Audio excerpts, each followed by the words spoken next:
জামাতের আমির শফিকুর রহমানের নেতৃত্বে ছোট ছেলে নাহিদ ইসলাম, মাওলানা মামুনুল হক, তারা নাকি এক হয়ে রাজপথে নামলে 7 দিনের মধ্যে বিএনপি সরকারের পতন হবে। 7 দিন কি এখনো শেষ হয়নি? শেষ হয় নাই, শেষ তো হয়ে গেছে। বিএনপি যদি জুলাই গণঅভ্যুত্থানে গুরুত্বপূর্ণ ভূমিকা না রাখত, সেক্ষেত্রে এই বাংলাদেশে গণঅভ্যুত্থান সফল হতো কিনা সেটি নিয়ে সন্দেহ এবং সংশয় আছে। বাংলাদেশ উপহার পেয়েছি, এই বাংলাদেশ আমাদেরকে উপহার দিয়েছে আমাদের জুলাই শহীদেরা। এই বাংলাদেশ আমাদেরকে উপহার দিয়েছে জুলাই যোদ্ধারা। এখন প্রশ্ন থেকে যায়, জুলাই যোদ্ধা কারা আর কারা জুলাই যোদ্ধা না? গতকাল আপনারা দেখেছেন একটি রাষ্ট্রীয় অনুষ্ঠানে, সেখানে আমিও ছিলাম। সেখানে জামাত এবং এনসিপির নেতাকর্মীরা পরিকল্পিতভাবে প্রোগ্রামটি বানচাল করার উদ্দেশ্যে এবং বিদেশি কূটনীতিকদের সামনে সরকারের ভাবমূর্তি নষ্ট করার জন্য একটি পরিকল্পিত মব করেছে। তারা তো মবে খুব পারদর্শী, অন্তর্বর্তীকালীন সরকারের সময় অনেক মব করেছে, গতকালও একই কাজ করেছে। দেখেন, সেখানে বিভিন্ন দেশের কূটনীতিকরা উপস্থিত হয়েছিলেন। তারা এক প্রকার ভয় পেয়ে, আতঙ্কিত হয়ে তারা কিন্তু সভাস্থল ছেড়ে চলে যায়।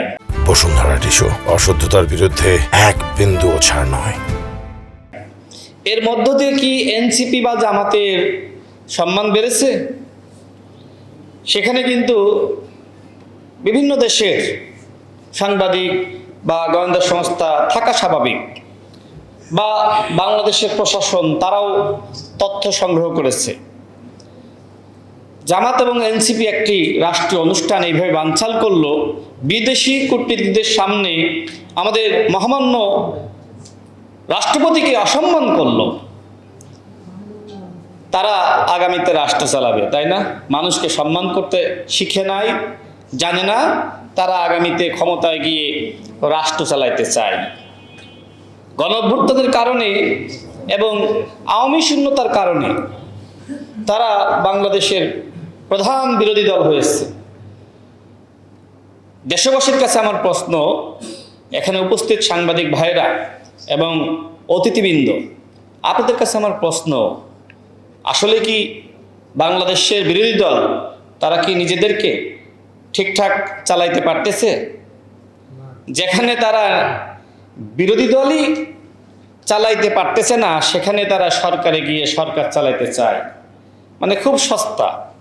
যেমনিভাবে প্রতিদিন হুমকি দেয় যে 1 মিনিটে ফেলিয়ে দিতে পারি, কেউ বা বলে জামাতের আমির শফিকুর রহমানের নেতৃত্বে ছোট ছেলে নাহিদ ইসলাম, মাওলানা মামুনুল হক, তারা নাকি এক হয়ে রাজপথে নামলে 7 দিনের মধ্যে বিএনপি সরকারের পতন হবে। 7 দিন কি এখনো শেষ হয়নি? শেষ হয় নাই, শেষ তো হয়ে গেছে।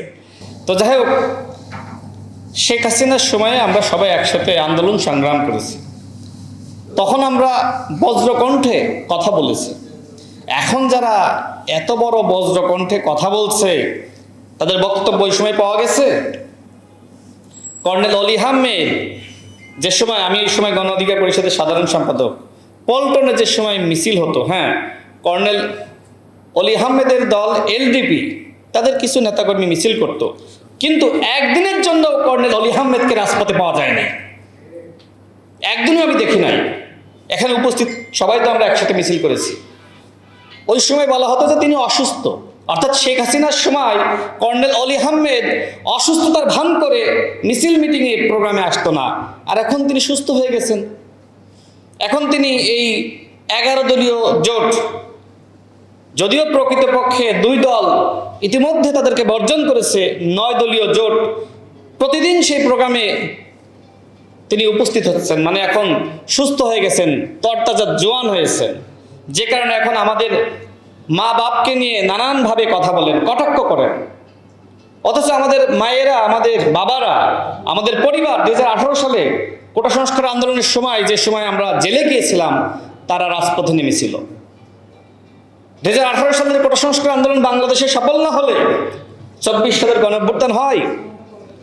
আপনি ইতিহাস বিকৃত করা হচ্ছে, এই জন্য খুব চিল্লাপাল্লা করলেন গতকাল।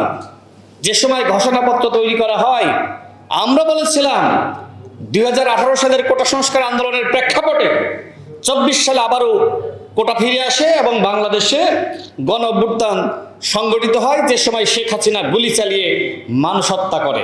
শুধুমাত্র কোটা সংস্কার আন্দোলন এই শব্দটা আমরা যুক্ত করতে বলেছিলাম, কিন্তু এনসিপি সরকার, অন্তর্বর্তীকালীন সরকার সেইটা যুক্ত করে নাই।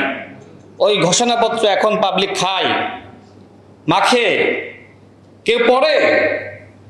দেখেন, ইতিহাস এইভাবে বিকৃত করলে সেই ইতিহাস কিন্তু মানুষ গুনায় ধরে না।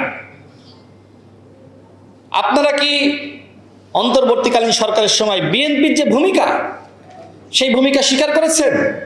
গণ অধিকার পরিষদের যে ভূমিকা, সেটা স্বীকার করেছেন? যুগপৎ আন্দোলনে যারা ছিল, গণতন্ত্র মঞ্চ সহ, তাদের ভূমিকা স্বীকার করেছেন? করেন নাই তো। সুতরাং এইটা হলো এক ধরনের ন্যাচারাল পানিশমেন্ট, যা আপনাদের ইতিহাস মানুষ স্বীকার করবে না, জোর করে স্বীকার করাইতে পারবেন না। এইটা প্রাকৃতিক শাস্তি। কি করবেন? কারণ আপনারা অন্যদের অবদান স্বীকার করেন নাই। এই যে আমাদের সৈয়দ এহসানুল হুদা ভাই, গণঅভ্যুত্থানের সময় তিনি জেলে গিয়েছিলেন। সরকার যদি তাকে থ্রেট না মনে করত, তাকে কি গ্রেপ্তার করত? অথচ আমি দেখেছি ঐক্যমত্য কমিশনে তাকে এনসিপির কতিপয় নেতা, যাদেরকে গণঅভ্যুত্থানের সময় আমরা দেখি নাই, তারা তাকে বিএনপির দালাল বলে নানানভাবে কটাক্ষ করেছে। তার মানে যারা প্রকৃতপক্ষে নিপীড়নের শিকার হয়েছে, তাদেরকে আপনি বিএনপির দালাল বানিয়ে দিয়েছে। এনসিপিতে যারা আছে তারা সবাই বিপ্লবী। হ্যাঁ, নাহিদ ইসলাম, আক্তার হোসেন থেকে শুরু করে তাদের কিছু নেতৃবৃন্দ গণঅভ্যুত্থানে অনেক বড় ভূমিকা রেখেছে। নাহিদ ইসলাম এক দফার ঘোষক, এটি নিয়ে কোনো আপত্তি নাই। আপত্তি আছে, এবং এটি বিএনপি স্বীকার করে, এটি গণ অধিকার পরিষদ স্বীকার করে, বাংলাদেশের সমস্ত রাজনৈতিক শক্তি স্বীকার করে। কিন্তু আমার প্রশ্ন হলো যে বিএনপির যে ভূমিকা, সেটিকে আপনি খাটো করতে পারেন? গণ অধিকার পরিষদের যে ভূমিকা, সেটিকে আপনি তুচ্ছ করতে পারেন? নুরুল হক নূর 2 আগস্ট সে কি বলে নাই যে শেখ হাসিনা 90% পতন হয়ে গেছে, 10% ধাক্কা দাও? তার এই বক্তব্য কি সারা দেশের মানুষকে সাহস জুগিয়েছে না? অথচ অন্তর্বর্তীকালীন সরকারের সময় সব থেকে বেশি অবহেলার শিকার হয়েছে নুরুল হক নূর, সব থেকে বেশি বঞ্চনার শিকার হয়েছে। তাদের একটা চিন্তা ছিল যে নুরুল হক নূর একজন তরুণ নেতা, আমরাও তরুণ নেতা, সুতরাং যদি তার অবদান স্বীকার করি, সেক্ষেত্রে আমরা ছোট হয়ে যাই। কিন্তু বাস্তবতা হলো, আপনি যখন কারোর অবদান স্বীকার করবেন, আপনি মহৎ হবেন, বড় হবেন। কিন্তু আপনি যদি কারোর অবদান অস্বীকার করেন, প্রকৃতপক্ষে মানুষ আপনার অবদান মনে রাখবে না। সেটাই হয়েছে। এখন এনসিপি বা নাহিদ ইসলামদের অবদান মানুষ আর শুনতে চায় না, স্মরণ করতেও চায় না। এবং সামনে আপনাদের কি অবস্থা হয় দেখেন। জামাত ইসলামকে নিয়ে কি বলেন নাই বলেন? বলছেন যে জামাত ইসলাম স্বাধীনতা বিরোধী, সার্বভৌমত্ব বিরোধী, মানচিত্র বিরোধী। জামাত ইসলাম একটি ভারতের তৈরি দল। জামাত ইসলাম সংস্কার চায় না। জামাত ইসলাম প্রতারণা করছে। জামাত ইসলাম কি ইসলামিক দল? এনসিপির শীর্ষ নেতারা নাহিদ ইসলাম থেকে শুরু করে হাসনাত আব্দুল্লাহরা এই কথা বলে নাই? এখন নাহিদ ইসলাম আরেকটি কথা বলেছিল, এদেশের মানুষ জামাতের নেতৃত্বকে গ্রহণ করবে না।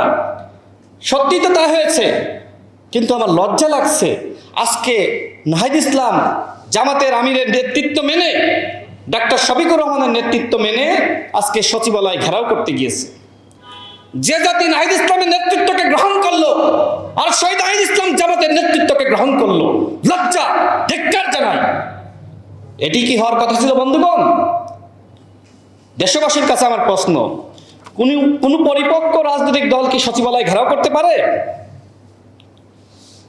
আপনারা দেখেছেন কখনো বিএনপি বা বড় কোনো দল অতীতে সচিবালয় ঘেরাও করেছে?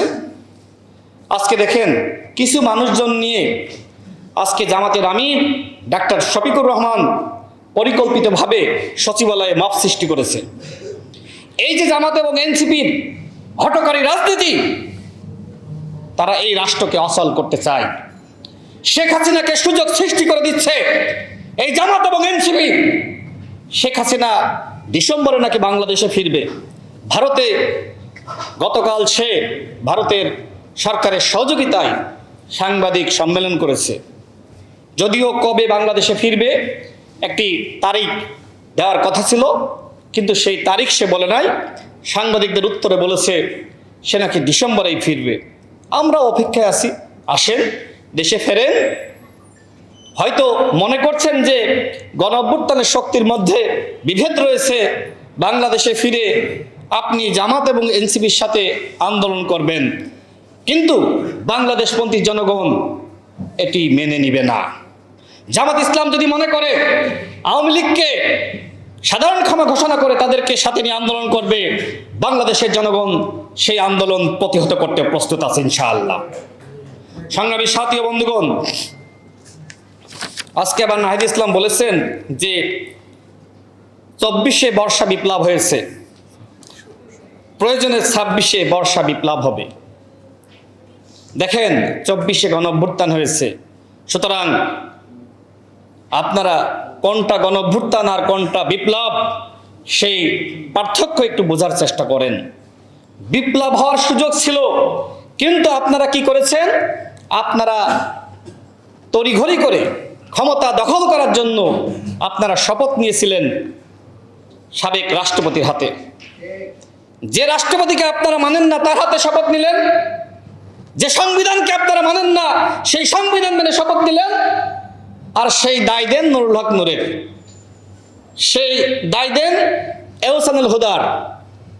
যখন নুরুল হক নূররা বলে যে আপনারা তো সংবিধান মেনে শপথ নিয়ে রাষ্ট্রপতির হাতে শপথ নিয়ে এই রাষ্ট্রপতি এবং সংবিধানকে আপনারা নতুনভাবে জন্ম দিয়েছেন, এইটাই হলো অপরাধ। যে তারা যে ভুল করেছে সেই ভুল নিয়ে কথা বলা যাবে না, সমালোচনা করা যাবে না। আজকে বাকস্বাধীনতা মানে এই নাসিরউদ্দিন পাটোয়ারিরা প্রতিনিয়ত গালিগালাজ করছে মাননীয় প্রধানমন্ত্রীকে, তার পরিবারকে, আমাদের মন্ত্রীদেরকে যে ভাষায় কথা বলছে, তুই তুকারি করে এই নাসিরউদ্দিন পাটোয়ারি কথা বলছে। এইটা কি রাজনীতির ভাষা? আর এই নাসিরউদ্দিন পাটোয়ারি যেখানেই যাচ্ছে বিভিন্ন জেলায়, ওই এলাকার জনপ্রতিনিধি, ওই এলাকার জনগণ যাকে ভোট দিয়ে নির্বাচিত করেছে তাকে গালিগালাজ করছে।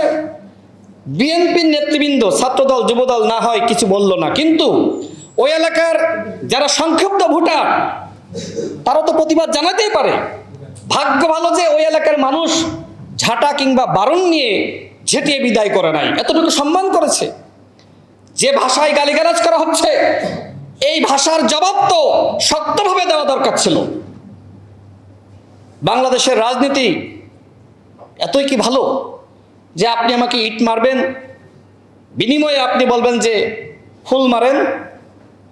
এই যে আজকে সচিবালয় ঘেরাও করলো, এর মধ্য দিয়ে এই রাষ্ট্রকে প্রকৃতপক্ষে অচল করার একটি দুরভিসন্ধি জামাত এবং এনসিপির চিন্তার মধ্যে রয়েছে বলে আমি মনে করি।